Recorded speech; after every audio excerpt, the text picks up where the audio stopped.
नमस्कार, आप देख रहे हैं एएनजी न्यूज। आपके साथ मैं नीला। शहर और आसपास की खबरों को लेकर हम हाजिर हैं। शुरू करेंगे प्रमुख खबरों से।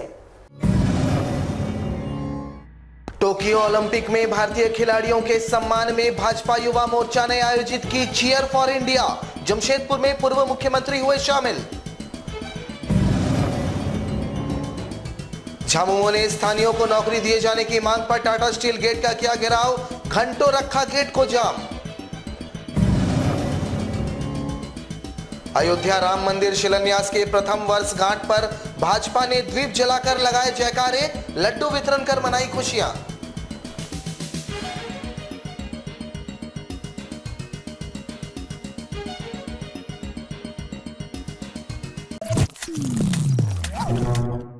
अब खबरें विस्तार से। गुरुवार को भारतीय जनता युवा मोर्चा द्वारा टोक्यो ओलंपिक के प्रतिभागियों के सम्मान में चीयर फॉर इंडिया कार्यक्रम का आयोजन किया गया, जिसमें हस्ताक्षर अभियान और साइकिलिंग के माध्यम से टोक्यो ओलंपिक के पदक विजेताओं और प्रतिभागियों का मनोबल बढ़ाया गया, जिसमें राज्य के पूर्व मुख्यमंत्री रघुवर दास ने भी बढ़ चढ़कर हिस्सा लिया और टोक्यो ओलंपिक के पदक विजेताओं को बधाई दी। साथ ही ओलंपिक में हिस्सा ले रहे प्रतिभागियों को शुभकामनाएं दी। उन्होंने बताया कि सीमित संसाधनों के बीच देश के प्रतिभागी बेहतर प्रयास कर रहे हैं। झारखंड के खिलाड़ी भी अपनी क्षमता के अनुरूप प्रदर्शन कर देश और दुनिया में झारखंड का नाम ऊंचा कर रहे हैं। चीयर्स फॉर इंडिया और जो हमारे भारत के खिलाड़ी टोक्यो ओलंपिक में जो खेल के लिए गए हैं, तो राष्ट्रव्यापी भारतीय जनता युवा मोर्चा के कार्यक्रम के तहत आज जमशेदपुर महानगर के द्वारा भी जो हमारे देश के खिलाड़ी टोक्यो ओलंपिक में गए हैं, जो शानदार प्रदर्शन कर रहे हैं, अनेक पद जीतने का काम किया और अनेक पदक मिलने की संभावना, और खासकर जो हमारी देश की बेटियां हैं, बच्चियां हैं, उन्होंने हमेशा खेल के माध्यम से भारत का नाम रोशन करने का काम किया। गुरुवार को झामुमो ने टाटा स्टील गेट के समक्ष जोरदार प्रदर्शन किया। इस संबंध में झामुमो नेता महावीर मुर्मू ने बताया कि टाटा समूह यहां के आदिवासी और मूलवासियों को छोड़ खुली बहाली निकाली है ताकि बाहरी लोगों को बहाल किया जा सके। राज्य सरकार ने इस साफ तौर पर स्थानीय लोगों को नौकरी में बहाल करने का निर्देश दिया है।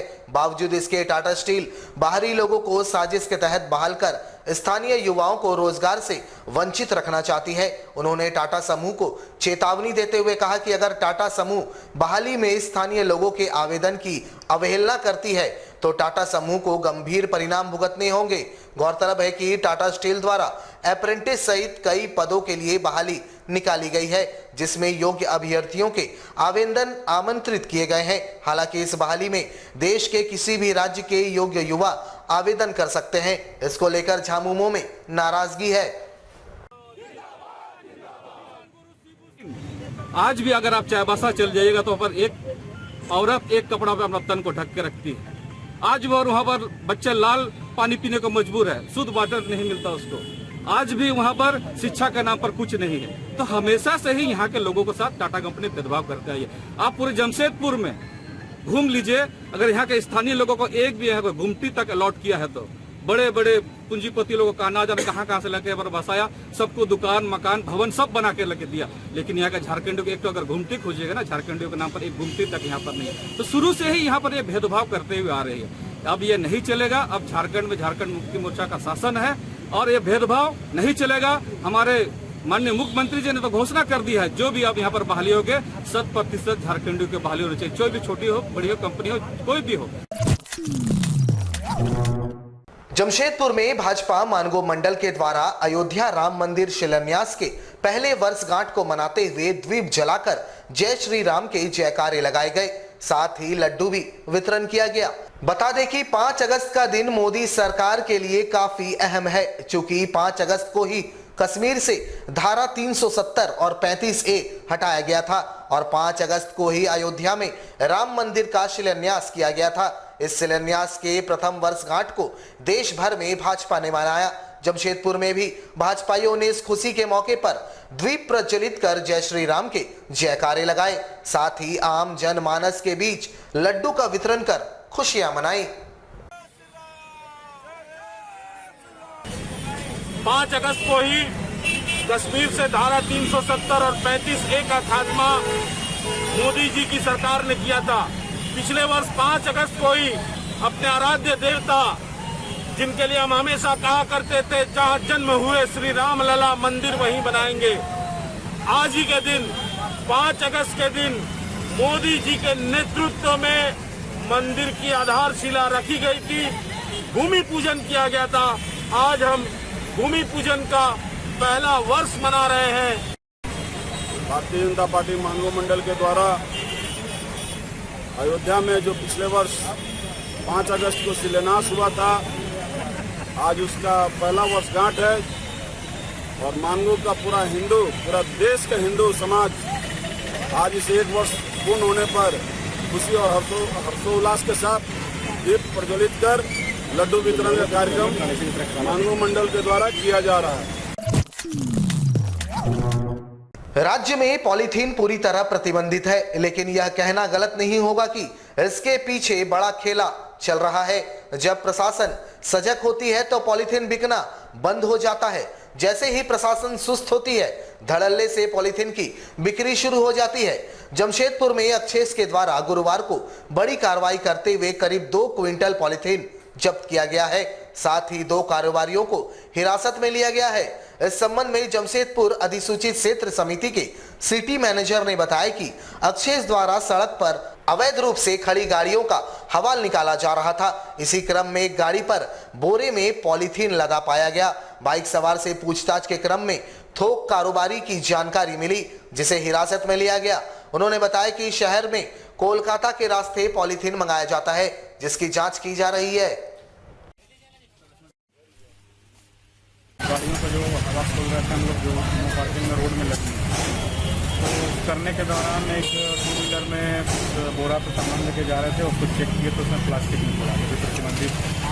वो कहाँ से लिए पता करने पर वो दुकान ले गए उसको और बगल के सब्जी मार्केट जो बिना सब्जी मार्केट है उसमें ले गया, तो वहाँ पे भारी मात्रा में करीब 20 बोरा के लगभग है प्लास्टिक वहाँ से। हाँ, जिसका जो दुकानदार है और जो ले जा रहे थे 2 लोग को पकड़े गए। देख रहे हैं, पहले तो उन पर जो फाइन या कार्रवाई है वो करेंगे, उसके अलावा उनसे पता करेंगे कि वो लोग कहाँ से मंगवाते हैं, ताकि जो थोक विक्रेता है उनको भी हम लोग पकड़ पाएँ। तो बता रहे हैं कि कलकत्ता से मंगाए हैं, तो आगे देखते हैं, अनुसंधान करेंगे क्या पता चलता है।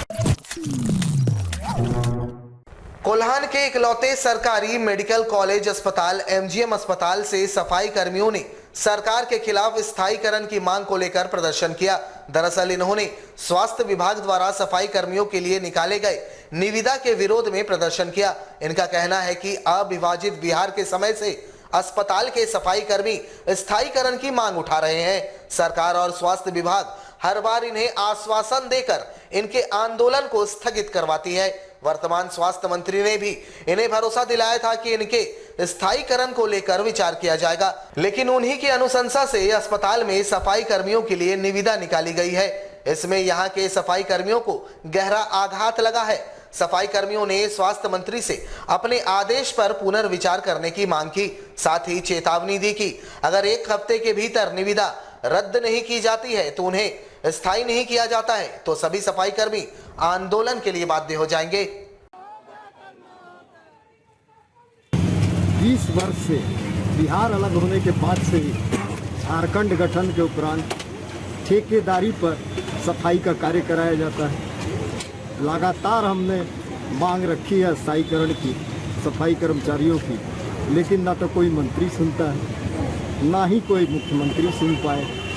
अंततः हम पुनः हमारे माननीय मंत्री श्री बन्ना गुप्ता जी को अपील करते हैं, क्योंकि उन्होंने आश्वासन दिया था कि आप सबों का स्थायी नियोजन होगा, ठेका प्रथा समाप्त होगी, लेकिन पुनः ठेकेदारी के लिए एक निविदा निकली है। इसका हम विरोध करते हैं और पुनः मंत्री महोदय को आग्रह करेंगे कि अपने आश्वासन को अक्षरशः मनवाने के लिए।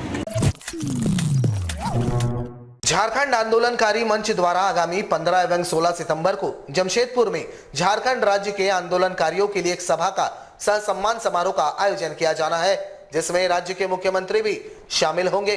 इसको लेकर एक बैठक गुरुवार को आयोजित किया गया, जिसमें मंच के तमाम पदाधिकारी मौजूद रहे। इस दौरान इन्होंने कहा कि झारखंड राज्य में बड़ी संख्या में आंदोलनकारी है, जिन्हें अभी तक उनका हक नहीं मिला है। इस सभा के माध्यम से तमाम आंदोलनकारी एक मंच के नीचे आकर राज्य सरकार के समक्ष अपनी समस्याओं को रखेंगे और उन्हें सम्मान दिए जाने पर आवाज उठाएंगे। प्रस्ताव पारित हुआ है कि आगामी 15 और 16 सितंबर को इस जमशेदपुर में पूरे झारखंड के सारे जिला के आंदोलनकारियों का एक सम्मेलन सा सम्मान समारोह यहाँ रखा जा रहा है, जिसके मुख्य अतिथि हमारे माननीय मुख्यमंत्री और हमारे माननीय कैबिनेट मंत्रीगण उपस्थित रहेंगे। और ये जो प्रोग्राम होगा ये स्वर्गीय देवेंद्र नाथ मांझी के जयंती के उपलक्ष्य में जमशेदपुर में मनाया जाएगा। जमशेदपुर में पैगामे अमन संस्था के द्वारा टोक्यो ओलंपिक में भारत के बेहतर प्रदर्शन की खुशियां लड्डू वितरण कर मनाई गई। संस्था के सदस्यों ने गुरुवार को राहगीरों के बीच लड्डू वितरण किया। गौरतलब हो कि अलग अलग खेलों में भारत के खिलाड़ियों ने अपना जलवा बिखेरा है और कई मेडल अपने नाम किए हैं। खासकर महिलाओं ने इस बार उम्दा प्रदर्शन दिखाया है और भारत देश का नाम और मान विदेशी धरती पर बढ़ाया है। ऐसे में देश का प्रत्येक नागरिक इस वक्त खुशियां मना रहा है। जमशेदपुर की सामाजिक संस्था पैगामे अमन के द्वारा भी इस खुशी को शहरवासियों के साथ मनाया गया, जहां इन्होंने राहगीरों के बीच लड्डू वितरित किए। पूरा हिंदुस्तान खुश है, इसमें हम लोग के भारत के खिलाड़ी जीते हैं, उस खुशी में हम लोग लड्डू जनता की खुशी मना रहे हैं। आज इस खुशी के मौके पर आप लोग सभी जानते हैं कि हमारे हिंदुस्तान में जो ओलंपिक मैच हो रहे हैं उसमें हमारी हॉकी मैच जो है वो तीसरे स्थान पर हुई।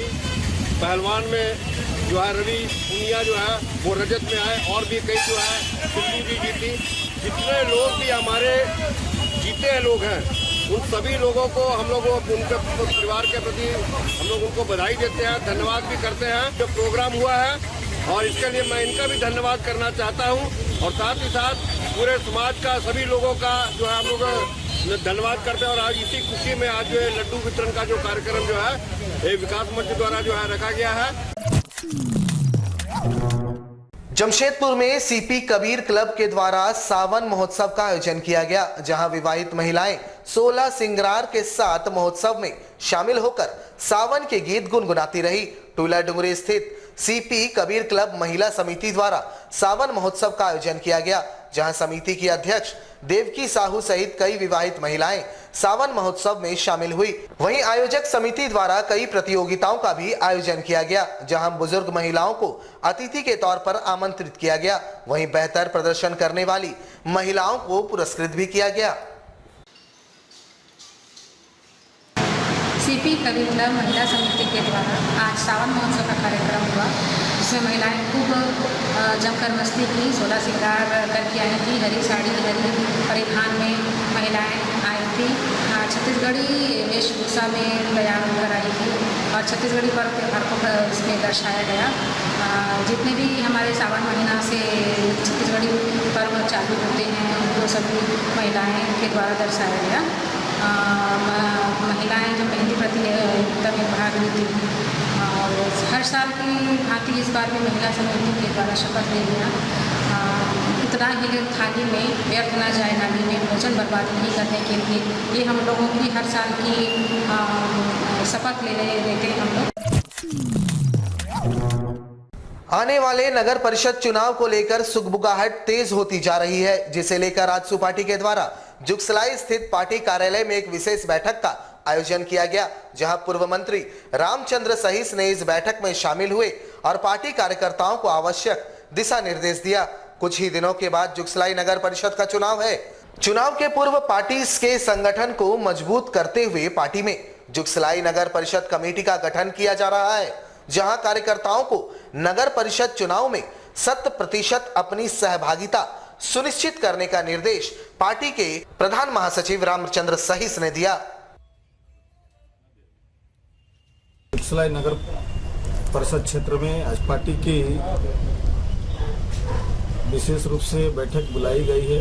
खास करके इस नगर परिषद क्षेत्र में संगठन का पुनर्गठन करना है और विस्तार करना है। जैसा कि कई दिनों से पूरे प्रदेश स्तर पर सभी जगह प्रखंड के सभी प्रखंड कमेटियों का पुनर्गठन हो चुका है, साथ ही साथ सभी अनुषंगी इकाई का भी गठन करने का प्रक्रिया जारी है। और इसी सिलसिले में आज हम लोग जुगसलाई नगर परिषद क्षेत्र में बैठे हैं। यहाँ का भी पुनर्गठन करना है, चूँकि बहुत जल्द इस क्षेत्र का नगर परिषद चुनाव भी होने वाला है। संगठन और पंचायत निर्वाचन परिषद निर्वाचन को ध्यान में रखते हुए संगठन का पुनर्गठन एवं विस्तारीकरण करने का आज हम लोग निर्णय ले रहे हैं। हमारे साथ लगातार जुड़े रहने के लिए आप हमें YouTube पर जरूर सब्सक्राइब करें। आज के लिए बस इतना ही। कल आपसे फिर मिलेंगे कुछ नई खबरों के साथ। तब तक के लिए AMG न्यूज़ की पूरी टीम को दीजिए इजाजत। नमस्कार।